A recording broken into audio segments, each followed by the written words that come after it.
I'm surprised at the left's message to men, which is that manhood is inherently toxic. You know, they love this phrase, toxic masculinity. But if you listen closely, and I quote this stuff in the book, if you listen closely to what the leftists believe, they think all manhood is toxic. You know, there's one social scientist who said talking about healthy masculinity is like talking about healthy cancer.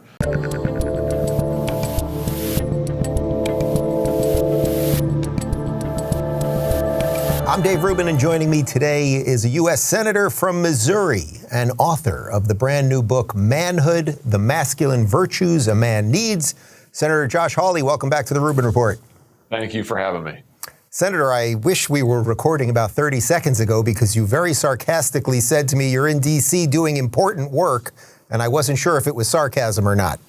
Oh, yeah, it was total sarcasm. I think my next comment was ruining the country one day at a time, you know, which anytime they say that the Senate's not going to be in session, I usually say it's probably good, right? I mean, not doing any damage. But in all seriousness, the last 2 years, I mean, it has been something to watch this administration and their allies in Congress do what they've been doing. It's unbelievable. Yeah, so my audience, as you know, will fully get that, whether it's borders, which I want to talk to you about in a second, or economy, foreign policy. I mean, just the whole freaking thing. But so when you're there now in D.C., in session, obviously the Republicans, you know, have the House back. So that's something, not the Senate, but the House. Are you feeling any momentum to turn any of this around? Or is it just sort of why you made the sarcastic remark in the first place? Well, no, I think there is momentum. I mean, certainly having the House back in Republican hands is great. I mean, that's outstanding. We're already seeing a difference on that. We should have had the Senate. I mean, there's just really no excuse for Republicans not to have won back the Senate. And, you know, other than what Senate Republicans offered voters, which was nothing. So if you don't offer anything, how can you expect people to vote for you? I mean, that's my takeaway. But certainly I think that we're able now to stop much of the Biden agenda. We're able to go on the offensive. You know, this border crisis is a good example. I mean, Republicans actually have a border plan, which is pretty easy. It's called enforce the law. I mean, we've got pretty good laws on the books, right? This isn't hard. Enforce them. The border should be closed. If you want to come to this country, you should do it legally. If you want to apply for asylum, fine. You got to do that through the legal process, and then you should wait in Mexico or another safe country, safe third country, while your claims are processed, et cetera. So I think that we can certainly make some progress. But listen, I mean, people can see the reality. I mean, this president is a radical leftist, or he's given in to the radical left agenda, and they have been running roughshod for the last 2 years, and we've got to turn that around. Let's just dive into the border thing for a moment, because these videos coming from our southern border are insane. I mean, it looks like a zombie invasion. I'm sorry, every zombie movie you ever see, people flying over the walls, that's basically what it looks like, and nobody's really doing anything. I mean, what can you as a senator do when you talk to, say, Cruz down in Texas? What can you do to help them down there? Because obviously the federal government is not going to do anything. Well, one of the things we got to do is give states the power to actually enforce federal immigration law. And you saw Governor Abbott down in Texas send a Texas National Guard troops to the border. I've introduced legislation that would say, listen, I mean, the federal government's not going to enforce our own laws. Let's give the states the power to enforce federal laws. I'm not talking about make the laws. I'm talking about enforce the laws that are on the books. Again, this shouldn't be that hard. So that's something we should do. That's something that we could do. But in terms of what's going to have to happen, we're going to have to get an administration that actually believes in the rule of law. I mean, solving the border crisis, I think, is not that hard. Dave, all you have to do is Title 42 ought to be permanent. We got to leave it in place permanently. By the way, there's bipartisan support for that on Capitol Hill. And then we ought to have safe third agreements with other countries, which just means that if immigrants want to come to this country and they're claiming asylum, fine, they can apply for asylum, but they've got to do it first in another country. And if they apply for asylum in the U.S., they've got to wait in another country while their claims are processed. You can't just come in here and go into the interior of the country and disappear while claiming asylum. We've got to put a stop to that. Are you shocked that, you know, as 2024 rolls around, that Biden, whether it is him or it's the radicals, as you said, you know, beneath him in the party, that this is the direction they're going? Like, as crazy as the Democrat Party has become, I don't see how this could possibly be thought of as a winning thing until you flood us with enough people that will just vote for Democrats. But in the meantime, I think it turns off a lot of people, just optics-wise. Yeah, I think it's crazy. I think what it really shows, though, is their religious devotion to their ideology. I mean, they are devoted to this globalism of open borders. I mean, let's got to remember who the base is now, the Democrat Party. The base of the Democratic Party flies around in private jets and goes to conferences at Davos. Like, that's their base now. That's who they are. They love this open border stuff. They want to collapse the immigration system. They want cheap labor. If you ask me what I think is really driving a lot of this, they want cheap labor. And that's why they like illegal immigration in particular, because illegal immigrants, well, you can pay them nothing. That's what they want. These global corporations who are the base of the Dem Party, they want the cheap labor. So bring them over, let the cartels have free reign, and if kids in Missouri die from drug overdoses because all the drugs flooding across the border, that's just collateral damage, the way these people think, which is totally unconscionable and morally wrong, and Joe Biden has that on his shoulders. I mean, these are his policies. He's responsible. Yeah, it's just incredible watching these videos. But let's just hit a couple other things. You've also been pretty outspoken on the Ukraine situation. It seems to me the machine is just endlessly marching us to war, that it's either about money, funding things, giving them weapons. Like, there's just no off-ramp here. Do you see any way we can reverse some of this without World War III? Well, what needs to happen is we need to say that, first of all, we need to give no more money to Ukraine. I mean, period. I voted against this. I'm against this continual funding. I mean, it's clear to me, you basically are just talking about escalation. And it looks to me like the Biden administration has a policy of unending escalation, just more and more and more. Now we know that there are actually U.S. troops of some variety in Ukraine. We were told there weren't because of all these intelligence leaks. Now we know there are. So who knows what else they're lying to us about. But it's constant escalation, more money. Apparently, the ruling class has learned nothing from Afghanistan and Iraq. Like, nothing. Right down to lying to the public and lying to Congress at every turn about what we're actually doing. So step number one. Well, maybe they learned that they could get away with it. Is that what they learned? Maybe. That they can do that and just it keeps going? Maybe. I mean, maybe. I guess you could argue they kind of got away with it in Afghanistan, except for you provoked the voters of this country finally to say no more of this stuff. You know, Joe Biden felt that he had to get out of Afghanistan because the voters had had enough of this endless war. So, I think we're there with Ukraine as well. But yeah, I mean, they just keep going and going. So my view is no more money. Number two, we need an accounting of every dollar that's been spent. I mean, this should not be difficult. We ought to know every dime. Where has it gone? What has it been used for? We've sent Ukraine over $100 billion. Even if you loved what was happening with Ukraine and you thought the United States should be fighting on the ground, surely you'd want to know how our money is being spent. But yet I can't get senators to vote for basic accounting. But we'll just keep after it until we can actually get the truth here about how our dollars are being spent. Let me hit you on one other, which is just the economy in general. We had Silicon Bank going down, Silicon Valley Bank, about a month ago. Then about 2 weeks ago, my bank, First Republic, is now part of Chase. Too big to fail, keeps getting bigger. What do we do about this? Well, first of all, I'm totally against the bailouts. I mean, let me just tell you, I don't agree with people in Missouri or anywhere else having to pay for these billionaires in California to get bailed out. I mean, I can tell you what would happen if a bank failed in the state of Missouri, Community Bank failed in the state of Missouri. What they would say is, what all these New York Wall Street people would say is, oh, that's the free market. We just have to live with it. But when it's full of liberals who are doing stuff like their green agenda, which is what Silicon Valley Bank was heavily invested in apparently, then it's different. Then it's systemic risk, whatever that means. Then the taxpayer is going to be on the hook. I am totally opposed to that. As to why this is happening, the big banks are out there right now, if you ask me, and just talking to people watching this, the big banks are out there trying to drive down the stock and trying to drive down the assets of these medium-sized and smaller banks because they want to gobble them all up. And the Biden administration's helping them. They're for that because the bigger the banks get, then the more the government can partner with the big banks. And they want 3 or 4 banks that will be basically controlled by the government because then they can debank and decredit people who don't do what they're told to do, like gun owners and people who sell guns, for one example. Right, so we get 3 or 4 banks, but in essence, we really just get one bank because it's the United States government saying, so what do we do about that? I mean, we keep hearing more about this like global currency, or there's going to be this United States digital currency. You know, DeSantis is fighting hard against it. In Florida, it sounds like about 20 other red states are kind of joining him on that. Is it just inevitable that we'll all continue to go in this direction?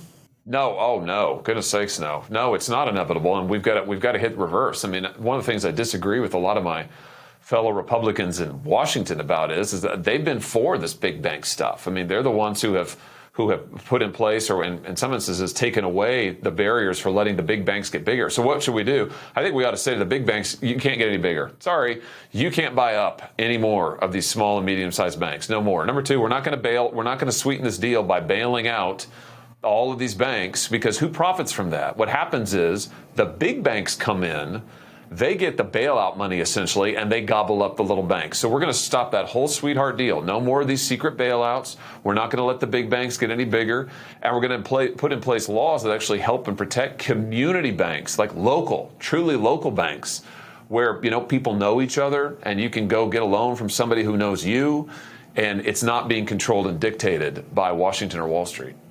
Makes sense to me. We shall see. All right, let's talk about the book a little bit, because I was flipping through it this morning, and you're channeling your inner Jordan Peterson, if I'm not mistaken.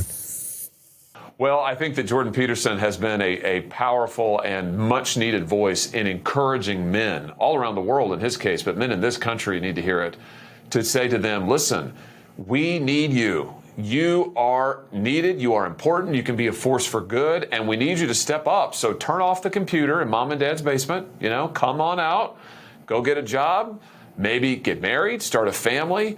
That is how you're going to leave a legacy. That is how you can change this country. And really the book is about that. It's about how we need men to be all that they can be so that America can be all that we can. Are you surprised that you had to write a book like this? I've heard you talk about this before, the issue about men in society. But look, you're a senator. Mostly people would think, oh, he's going to write a book about politics, but that's really not what this is. No. Yeah, it's not about politics. And I suppose it is surprising given just where we are. I'm surprised at the message of the left. I'm surprised at the left's message to men, which is that manhood is inherently toxic. They love this phrase, toxic masculinity. But if you listen closely, and I quote this stuff in the book, if you listen closely to what the leftists believe, they think all manhood is toxic. Mm-hmm. There's one social scientist who said, talking about healthy masculinity is like talking about healthy cancer. There you go. That's the left's view. And they tell our kids this. I've got 2 little boys who are school age. I worry about what are they hearing in school? What are they hearing from the media? This is really the big reason I wrote the book, was thinking about my own boys. Our boys, from the time they're small, are told that being a man is a problem, that men, when they are masculine, hurt things, break things, make society worse. We need to send the exact opposite message, that we need strong men. We need you to stand up and provide and protect and sacrifice, and you can change your family, you can change your neighborhood, you can change your country if you'll do that. We play the videos on my show every now and again, but if you want to see how toxic masculinity is, go watch the videos from like 1920s New York City, Manhattan, when they have these guys up on those skyscrapers, not strapped into anything, hanging off there, building the Empire State Building. Absolutely incredible. What was really the genesis of it? Was it really looking at your kids and going, they need a message on this? Or I guess, where do you think we really went off the rails on this thing? Well, I think in terms of why I wrote the book, I've got a 10-year-old and an 8-year-old, both boys, and then I've got a baby girl who's my youngest. But as my boys now get older, really for me, the book started in me thinking about what's my obligation as a dad to help my boys be who they were meant to be. What is it that I'm teaching them? And I look at what the culture is teaching them. I'm like, man, that is frightening and it is wrong. And so the book really started about me thinking through that with my own kids. And the book is really about holding out role models. I talk a lot about American history, talk a lot about the Bible, role models of what's it look like to be a strong man and to be a good man, and tell those stories about being a husband, being a father, being a warrior, being a builder, being a priest, and being a king. And each of those is a chapter in the book. And it's really saying to men, hey, there's something for you to go after. We need you to step up and be a contributor in these ways. So that's how it started. How do we go wrong? I think it's really the left and their embrace of this new Marxism, which says that manhood is toxic, that manhood is evil, that American society is systemically racist and oppressive and bigoted, and men are the problem. And that's the message men are told, especially boys, are told from the time they are little. And we've got to counteract that because it is just dead wrong. How much of that stuff is leaking into your life, your constituents' life in Missouri? I feel like people think about this stuff. They're like, all right, it's happening in schools in Cali. It's happening in New York, but it's probably not happening in Missouri. Oh, no, it's in the curriculum everywhere. I mean, that's the sad part about it, is that it is in school curriculum. And look at the data. Don't take my word for it. Just look at the data. Look how often boys, young boys, elementary age boys, are diagnosed with ADHD versus girls versus other demographics, right? I mean, it is overwhelmingly boys have been medicated basically into submission in our schools. We've had a constant mantra that, boys shouldn't be allowed to play aggressively. If they bring toy soldiers to school, there's something wrong with them. If they bring a toy gun to school, that's an intervention. It's crazy. It starts early. And it's everywhere. I mean, I have parents talk to me from all over my state, all over the country, come and say that, I just heard this happen. I just heard my kid, brought a G.I. Joe to school. He was disciplined for it, et cetera, et cetera. It is crazy, crazy stuff. What is the effect of that society-wide? Again, just look at the numbers. Record numbers of young men suffering from depression. Record numbers of young men trying to commit suicide. Record numbers of young men struggling with drug abuse and alcohol abuse. And record numbers of men not working. So if you like that pattern, then I'd say, great, keep doing what the left wants you to do. But for those of us who say, no, actually, we need men to work. We need men to be fathers and husbands. We need men to step up and provide. We got to do something different. How much of this at the end of the day do you put on the parents? I mean, I think everyone gets that the culture is working against us and, okay, the movies, the TV shows, Disney, blah, blah, blah. But at the end of the day, and I say this with a certain amount of irony, I mean, I have basically an 8-month-old and a 6-month-old, so I'm not there yet. But like that it really is you, the parent, that should set the agenda here. And I think too many parents probably just didn't realize that or got lost on their phones or whatever it might be.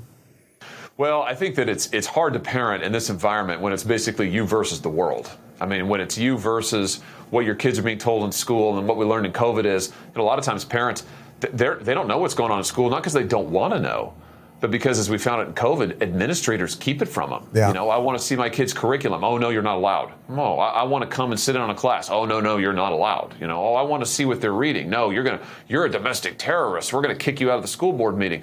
That's what we discovered in the last couple of years. So parents, whether it's schools, whether it's big tech, the kids get on the phone and it's like the parents try to monitor it, but meanwhile, these kids have constantly pushed to them this imagery, this rhetoric, this ideology about how, they're not, the gender that they are is not what they should be, that there's no such thing as gender. We could go on and on. So I think, listen, as a parent myself of 3, I have a lot of sympathy for parents who are like, wow, I feel totally overwhelmed. And that's one of the reasons I wrote this book, is I think particularly every father out there is trying to figure out, I'm sure this is true of you, trying to figure out, okay, how can I raise my kids in a way where they can be all that they're meant to be? And part of that is we band together, we tell the stories that we know and that inspire us, that call us up to be something more and something better.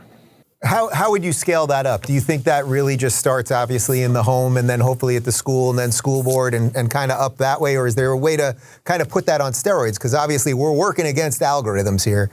That's a tough battle.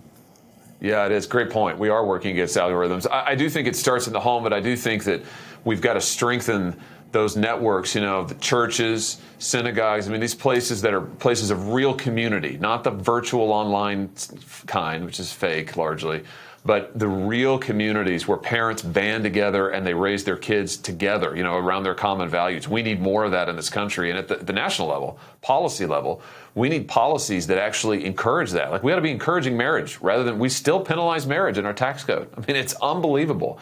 We're still sending jobs overseas. Stupidest thing ever. 4 million jobs, blue-collar jobs, lost to China since the year 2000. One of the biggest, stupidest policy mistakes in American history. We're still doing it. We need to turn that around, bring back jobs where men can work, provide for their families, contribute to their neighborhoods. So there are things that need to be done at a policy level. But really, we got to put power in the hands of parents, fathers and mothers, and we've got to strengthen them. You mentioned common values. So I'm just back from 10 days in Israel and 4 days in Hungary.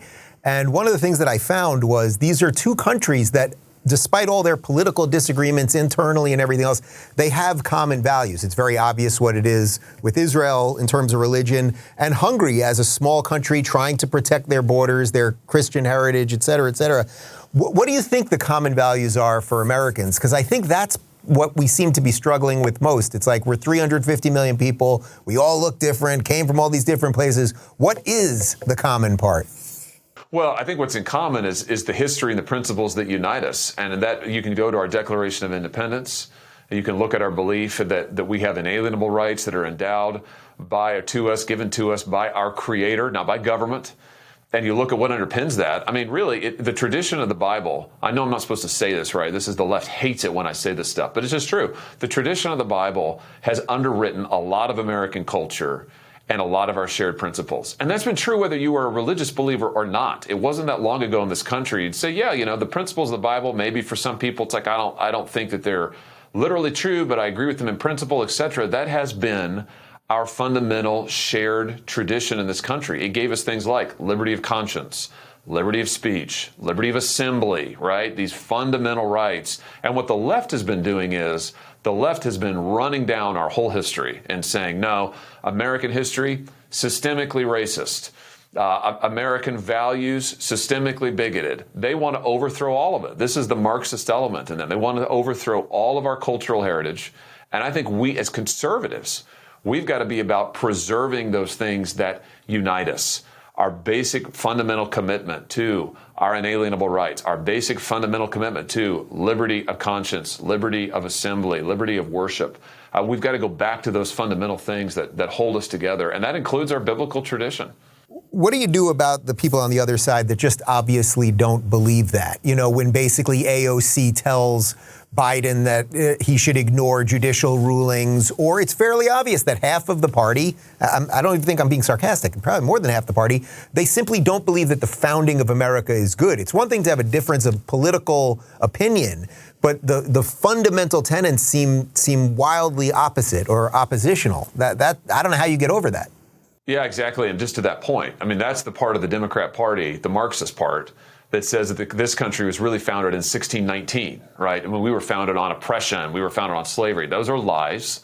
And I think, what do we do about it? We have to call them out as lies. I mean, you just can't compromise with that. I mean, we can respect the people. I mean, I serve with a lot of these people in Congress, respect them as people, happy to have a discussion about it. But I'm not going to say that, oh, yeah, that's, you have a good point there. No, you don't, actually. The country was not founded in 1619. Sorry, that's a lie. We were not founded on oppression. America is a nation of liberators, not a nation of oppressors. That's the truth. We have to say the truth. This country has a deep heritage in the Bible. That's the truth. You can like it or hate it, but that's the truth. We should speak the truth. So I think we've got to tell the truth. This is a time for truth telling in this country. And I think that's the solution. And we just cannot go along with the lies. And you can do that respectfully, and you can do that civilly, and we should. But you got to tell the truth. You've been leading on the tech stuff sort of outside of this, but this is obviously very connected to the tech side of it. I mean, I'll watch my niece flip through TikTok and, you just suddenly out of nowhere, literally, she's suddenly, it's My Little Pony, and then it's some weird gender thing, and then 5 more videos and something else. What do we do about that? And, I know you've been one of the guys trying to figure out, okay, do we break them up? When are we supposed to use government power here? Well, I just say again, as a dad, I want to raise my kids. My wife and I, we want to raise our kids. I don't want big tech raising them for me. I don't want some algorithm raising them for me, period. So I'm against tech being able to track our kids all over the internet, collect all their personal information, build dossiers on them. I think we should just prohibit that, just straight up. Like, you cannot target children under a certain age. You cannot build dossiers on them. And I think we ought to give every parent in America the right to get their kids' information back from all these social media platforms. You ought to be able, as a father, to go on and say, okay, my 10-year-old kid, now my kids are not on social media, but I know the day is coming. I'm trying to delay it. But as a parent, I want the right to go on and say, I want from Facebook everything you've collected on my kid. I want it all back. You delete it, give it to me, delete it. Every parent ought to have that basic right. You mentioned breaking them up. I am a big competition guy. So my view is that Facebook, Google, they're monopolies. I mean, they really are. They've tried to kill competition all the time. We ought to break them up and let there be more competition.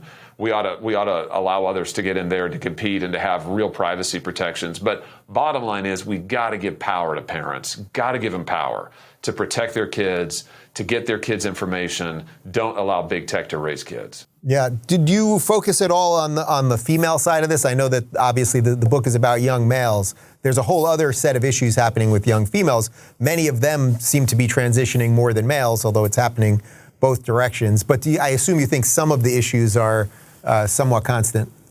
Oh, absolutely, and particularly with tech. I mean, listen, I think the left has a war on the whole idea of gender. It's a war on men, but it's also a war on women. And look no further than their campaign to get biological men into women's sports. I mean, this is insane. We couldn't even have imagined this conversation 3 or 4 years ago.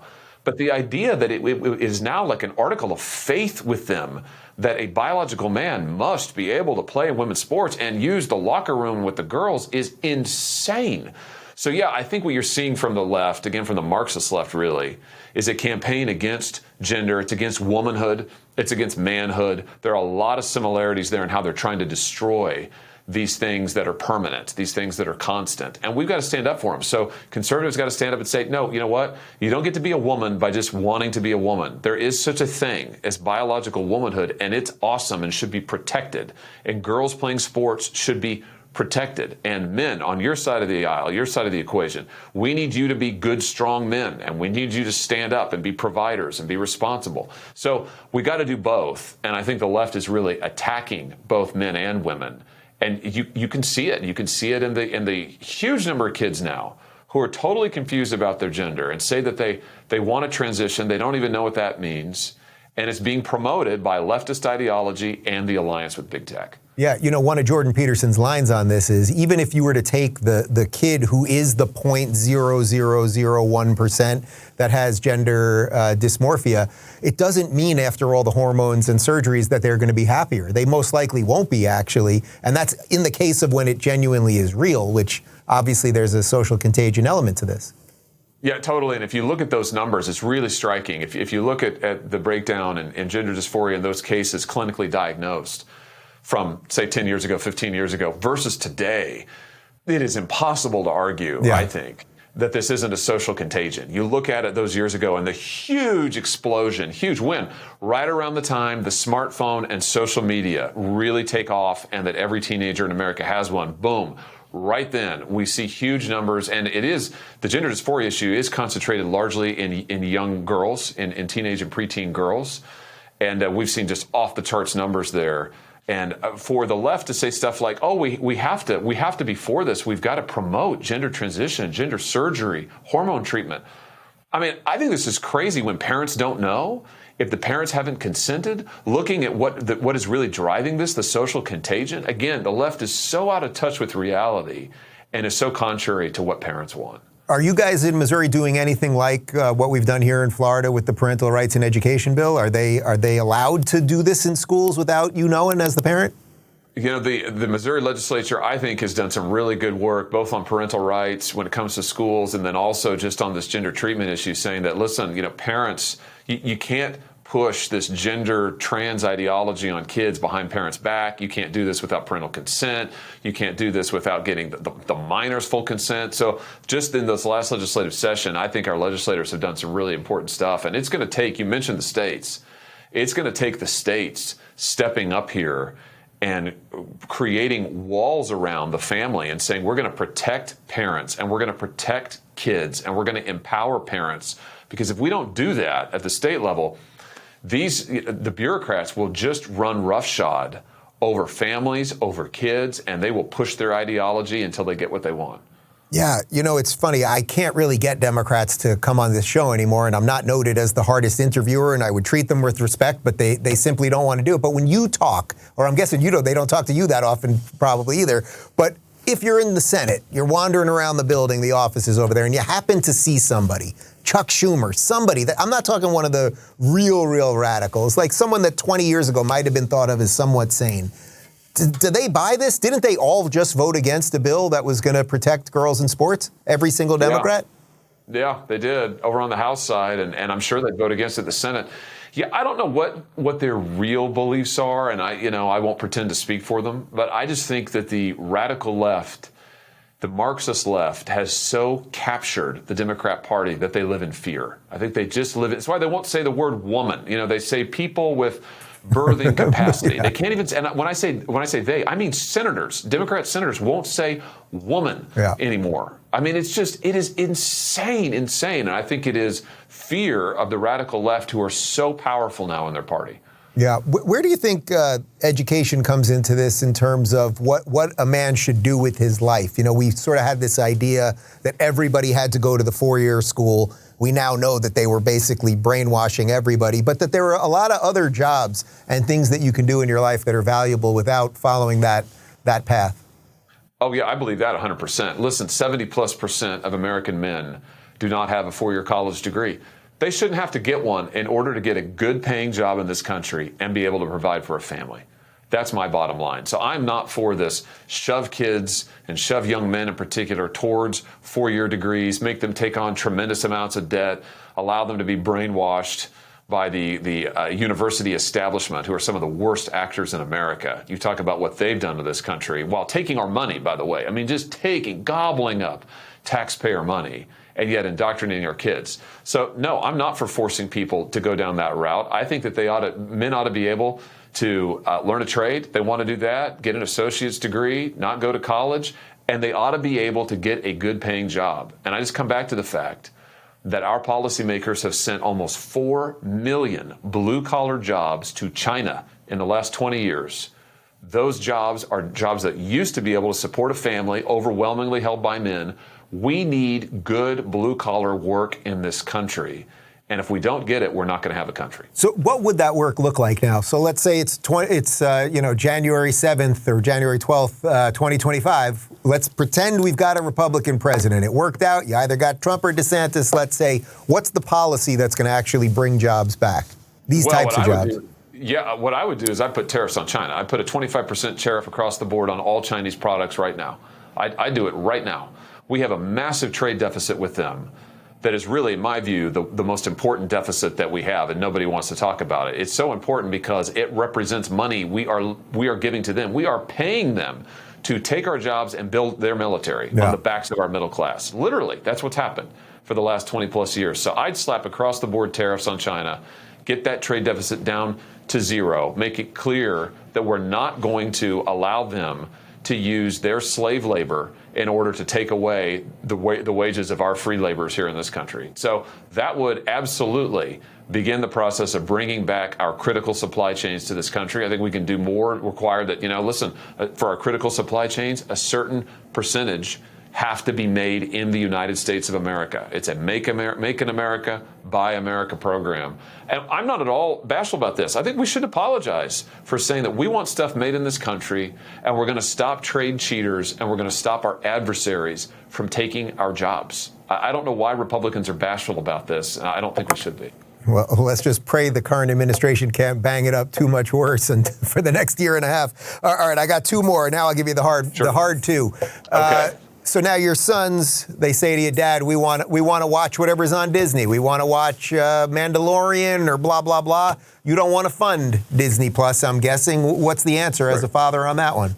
Well, our answer so far, again, my boys are 10 and 8, and I recognize families do this different ways, but our answer is that our kids watch very, very little TV, and they don't do any social media, zero. They absolutely do not have phones. They don't even have iPads. And we try to keep our kids off of social media completely and, frankly, off of devices as much as we possibly can. And my wife deserves the credit here. She very carefully curates what the kids watch. She will watch the show before they watch it. And, she's amazing. But that's what we do. And, that's obviously hard. And this is why I say it's hard to be a parent right now. I mean, and I'm a very imperfect parent. Don't get me wrong. Like, I'm very imperfect. But it is hard when you've got the whole culture and these huge corporations against you.